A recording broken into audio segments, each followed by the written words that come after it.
नमस्कार प्यारे बच्चों, आज से हम 12वीं हिंदी की क्लासेस प्रारंभ करेंगे। 12वीं हिंदी में एक तो अंतरा, गद्य और पद्य, अंतराल और अभिव्यक्ति और माध्यम, 3 किताबें हैं। तो सबसे पहले हम अंतरा पद्य प्रारंभ करेंगे। अंतरा पद्य में जो प्रथम लेसन है उसमें जयशंकर प्रसाद द्वारा रचित 2 कविताएं हैं। जयशंकर प्रसाद छायावाद के प्रतिनिधि कवि, छायावाद के 4 आधार स्तंभ थे। जयशंकर प्रसाद उनमें से एक थे। सुमित्रानंदन पंत, सूर्यकांत त्रिपाठी निराला और महादेव वर्मा। जयशंकर प्रसाद की जो पहली कविता है 12वीं हिंदी में, देवसेना का गीत। देखो, देवसेना का गीत कविता जयशंकर प्रसाद के नाटक स्कंदगुप्त से लिया गया है। यह कविता स्कंदगुप्त से ली गई है। इसमें देवसेना स्कंदगुप्त से प्रेम करती है। तो क्या हुआ कि जब देवसेना स्कंदगुप्त से प्रेम करती है तो स्कंदगुप्त किसी अन्य महिला से प्रेम करता है। तो इनका जो परिणय निवेदन है वह ठुकरा देता है।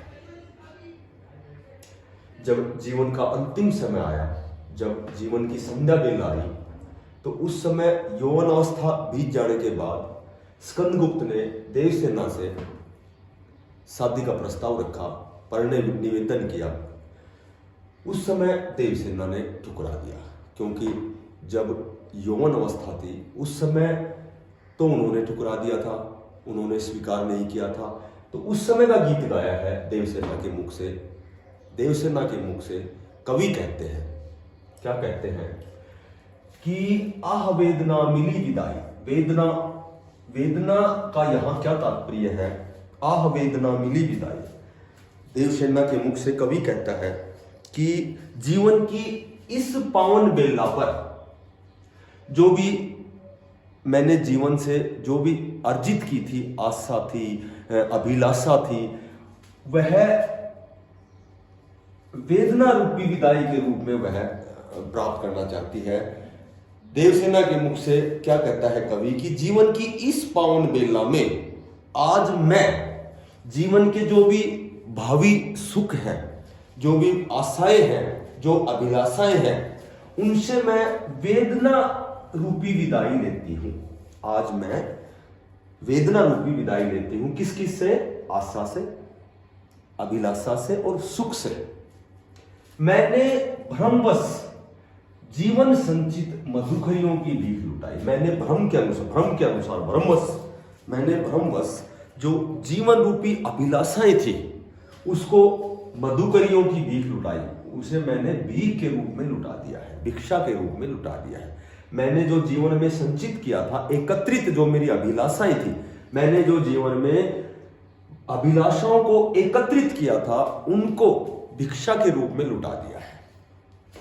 उनको मैंने भिक्षा के रूप में लुटा दिया है। अर्थात मैं जीवन भर की जो मेरी आकांक्षा रूपी जो पूंजी है वह बचा नहीं सकी, मैंने उसको लुटा दिया है। छल छल थे संध्या के श्रमकण, आंसू से गिरते थे प्रतिक्षण। छल छल थे संध्या के श्रमकण। ये कह रही है कि जीवन का जो अंतिम पड़ाव था, संध्या बेला, जीवन का जो अंतिम पड़ाव है, उससे प्राप्त होने वाली, जब हम श्रम करते हैं, मेहनत करते हैं, परिश्रम करते हैं, तो श्रम करने से उत्पन्न जो भी पसीने की बूंदें थी वह आंसुओं के समान बह गई है। आंसुओं के समान वे हर क्षण गिरती रहती हैं। मेरी यात्रा पर लेती थी नीरवता। नीरवता होती है खामोशी, अनंत जिसका अंत नहीं, अनंत अंगड़ाई। अनंत नहीं, अनंत तो कामदेव होता है, अनंत होता है जिसका कोई अंत ना, इन्फिनिटिव। मेरी यात्रा पर लेती थी नीरवता अनंत अंगड़ाई। कह रही है कि मेरी यात्रा पर जो खामोशी है, नीरवता है, खामोशी अनंतहीन अंगड़ाई लेती है। अर्थात इसका तात्पर्य यह है, भाव यह है कि देवसेना जीवन भर जिस सुख की कामना करती रही, जिस सुख की कामना करती रही वह उसे प्राप्त नहीं हो सका, और उसे जीवन भर जिसकी कामना करती रही वह प्राप्त नहीं हुआ, और वह उसे जीवन में आंसुओं के अतिरिक्त कुछ नहीं मिला। इसका भाव यह है कि जिसकी उसने कामना की थी वह उसे प्राप्त नहीं हुआ, उसके बदले में केवल उसे आंसू ही मिले, केवल उन्हें आंसुओं के अलावा कुछ नहीं मिला। अब जब जीवन की संध्या बेला आई, जब जीवन में जब अंतिम समय आया, तो उस समय स्कंदगुप्त ने देवसेना से पढ़ने निवेदन किया, लेकिन देवसेना ने उसे स्वीकार नहीं किया। उसी के ऊपर ये सेकंड स्टंजा है, सर्मित शौपन की मधुमाया में। यहां पहले एक छोटी सी बात इस पहले स्टंजे की बता देता हूं कि इसमें एक तो क्या किया गया है कि इसमें आंसू से गिरते थे प्रतिक्षण, इसमें उपमा अलंकार है, जहां उपमान की उपमे से तुलना की जाती है, सा से सी इंडिकेट होता है ये शब्दांश, ये यहां उपमा अलंकार है। एक भाषा जो है वो एक होते हैं चित्रात्मक भाषा होती है। देखो चित्रात्मक भाषा, चित्रात्मक भाषा क्या होती है? चित्रमयी भाषा या चित्रात्मक भाषा। जैसे विशेष में जब इसकी प्रसंग व्याख्या करेंगे तो उसमें लिखेंगे कि यहां देवसेना की व्यथा, उसकी पीड़ा को व्यक्त किया गया है। एक लिखेंगे आंसू से गिरते थे प्रतिक्षण, इसमें उपमालंकार है। चित्रात्मक भाषा क्या होती है?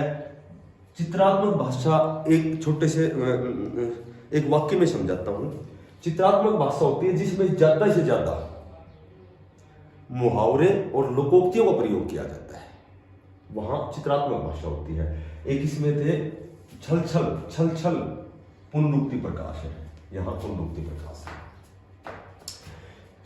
शर्मित शौपन की मधुमाया में, ये कह रही है नायिका, कहती है देवसेना कहती है कि शर्मित शौपन की मधुमाया में, गहन विपिन की तरु छाया में, पथिक उनिंदी श्रुति में किसने यह वियाद की तार उठाई। अर्थात अब तक तो वो कह रही है कि जो उसकी जो यौन अवस्था में जब उन्होंने उसका पढ़ने निवेदन अस्वीकार कर दिया था, और अब जब जीवन का अंतिम समय है तो उन्होंने शादी का प्रस्ताव रखा, तब देवसेना कहती है अब तक तो जो उसकी मोहक छाया है वह भी सौपन बनकर रह गई है। अर्थात जिस प्रकार कोई पथिक राहगीर होता है, जिस प्रकार कोई पथिक जब वह थक जाता है, गहन गहरी विपिन मानी जंगल की तरह छाया में, गहरे जंगल की छाया में जब रास्ते पर चलने वाला कोई राहगीर होता है, पथिक होता है, तो वह आराम करने के लिए किसी जंगल में पेड़ की छाया के नीचे आराम करने लग जाता है। उनिंदी श्रुति में किसने, जब उनिंदी अवस्था होती है कि उसे गहरी नींद नहीं आती, जैसे जागता भी रहता है वो सोता भी रहता है, तो जब जैसे कोई राहगीर होता है थक जाता है यात्रा के उपरांत, तो किसी जंगल में पेड़ के नीचे जब वह आराम करता है, और उनिंदी श्रुति में किसने यह वियाद होता है अर्धरात्रि को गाए जाने वाला गीत। तो जब किसी पति की नींद उड़ जाती है, निंदी अवस्था है उसकी, पर जब कोई रात को कोई भी गीत सुनाया जाता है तो उसकी नींद अचानक अनायास ही उड़ जाती है। जिस प्रकार कोई पथिक थककर वन के पेड़ों की छाया में विश्राम कर रहा होता है और उसे उनिंदी हालत में, यानी कि अर्ध नींद में, उनिंदी हालत में, कोई भी उनिंदी हालत में कोई मधुर राग की तान सुनाई पड़ जाए, उसी प्रकार जब स्कंदगुप्त ने देवसेना को पढ़ने निवेदन किया तो उसे ऐसा महसूस हुआ कि जैसे उसे कोई गीत सुना दिया गया हो। वह अर्धनींद की अवस्था में है और किसी ने विहाग की तान सुनाई हो, अर्धरात्रि में गाए जाने वाला गीत सुना दिया, क्योंकि वह कोई चीज अचानक हो गई। उन्होंने पढ़ने निवेदन किया तो ऐसा महसूस होता है कि जैसे कोई राहगीर किसी पेड़ के नीचे सो रहा है और उनिंदी अवस्था में उसे कोई गीत सुनाया जाए तो तुरंत उसकी नींद उड़ जाता है। उसी तरह देवसेना भी इसके साथ अपनी तुलना करती है कि जिस प्रकार कोई पथिक किसी पेड़ के नीचे विश्राम कर रहा होता है और उनिंदी अवस्था में जब कोई उसे विहाप की तान सुना देता है, कोई गीत सुना देता है, तो उसकी नींद उड़ जाती है। उसी के साथ देवसेना अपनी तुलना करती है कि जब उन्होंने स्कंदगुप्त ने मुझसे पढ़ने निवेदन किया तो मुझे ऐसा महसूस हुआ कि जैसे मैं उनिंदी अवस्था में जाग गई।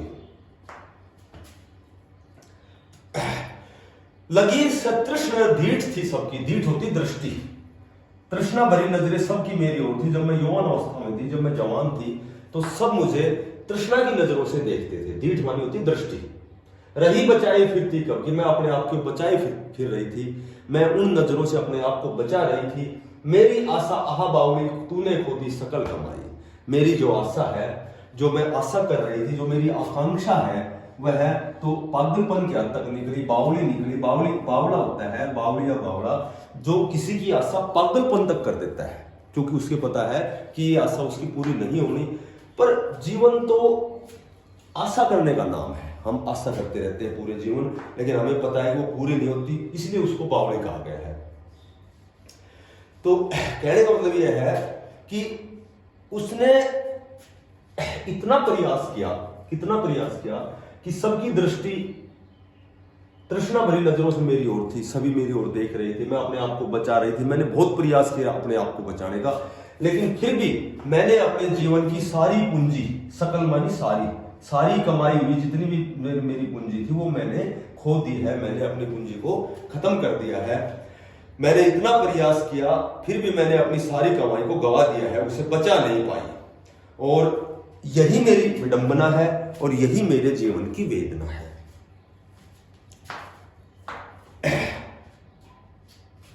यहां शर्मित शौपन यहां अनुप्रास अलंकार है, ठीक है, वही चित्रात्मक भाषा है। और इस गीत में संगीतात्मक पंक्तियों में संगीतमकता है, और वहीं उसकी मानसिक व्यथा का वर्णन किया गया है। यह विशेष में लिखेंगे।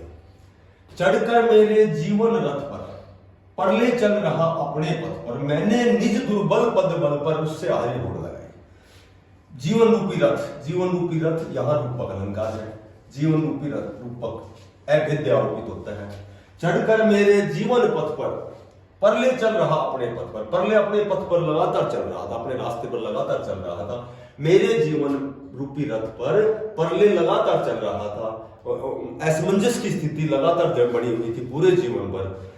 मैंने निज अपने दुर्बल पद बल पर, अपने जो कमजोर हुए पैरों पर उससे हारी होड़ लगाई, जबकि मैंने उसके साथ हारी। मुझे पता है कि निश्चित मुझे असफलता मिलेगी, मुझे हारना है। होड़ लगाना, प्रतिस्पर्धा, कंपटीशन करना।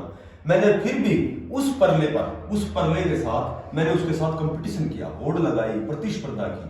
और मुझे पता था कि मैं कन्फर्म, मेरी हार निश्चित है, लेकिन फिर भी मैंने उसके साथ प्रतिस्पर्धा की।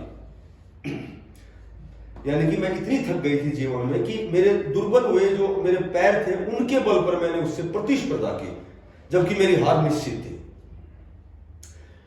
लोटा लो यह अपनी थाती, वह संसार को पुकारती हुई कहती है, देवसेना कहती है कि तुम यह अपनी धरोहर, थाती यानी कि वेदना रूपी धरोहर, थाती होती धरोहर, किसी चीज की धरोहर, थाती, वेदना रूपी इस धरोहर को वापस ले लो। लौटा लो यह अपनी थाती, वह कहती है, संसार को कहती है कि तुम अपनी यह वेदना रूपी जो तुम्हारी धरोहर है, इसे वापस ले लो। मेरी करुणा हाँ खाती, जो मेरी करुणा है वह क्रदन कर रही है, कातर होकर क्रदन कर रही है, करुणा कातर होकर क्रदन कर रही है। विश्व न संभलेगी है मुझसे कैसा, अब यह मेरे से नहीं संभलेगी, इससे मन की लाज गंवाई, मैंने अपने मन की लाज को गंवा दिया है। अर्थात देवसेना है, जीवन के जो भी उसने जीवन में जो स्ट्रगल किया था, जो संघर्ष किए थे, वह उन संघर्षों से निराश और मानसिक स्तर पर वेदनामयी हो गई है। उसे वेदना से मुक्ति चाहिए। अंतिम समय में वह अपनी इस वेदना से मुक्ति चाहती है। इसी कारण उसने मन की लाज खोकर, इसीलिए उसने कहा है कि मैंने अपने मन की लाज को गंवा दिया है, और मन की लाज खोकर इसने अपना जो बीता हुआ जीवन थे उसके मर्म को उद्घाटित किया है। यहां जो परले है, इसका मानवीकरण किया गया है। और हारी होड़ इसमें अनुप्रास अलंकार है। जीवन रूपी रथ इसमें रूपक अलंकार है। और उसके बाद भाषा में चित्रात्मकता या चित्रमयी भाषा का प्रयोग है। पहली कविता है, इसमें 2 क्वेश्चन है। कवि ने आशा को बावड़ी क्यों कहा है? आशा को बावड़ी इसलिए कहा है कि हमारा जो जीवन है, हम पूरे जीवन केवल आशा की कामना करते हैं, और जब वह आशा पूरी नहीं होती तो वह आशा जब पूर्ण नहीं होगी तो वह हम पागलपन की हद तक करते हैं, इसलिए उसको बावली कहा है। उसके बाद दूसरा क्वेश्चन है, देवसेना की हार या निराशा के क्या कारण है? तो देवसेना की हार या निराशा के क्या कारण है? देवसेना की हार या निराशा के कारण है कि देवसेना यौन अवस्था में स्कंदगुप्त से प्रेम करती है, और उसके बाद में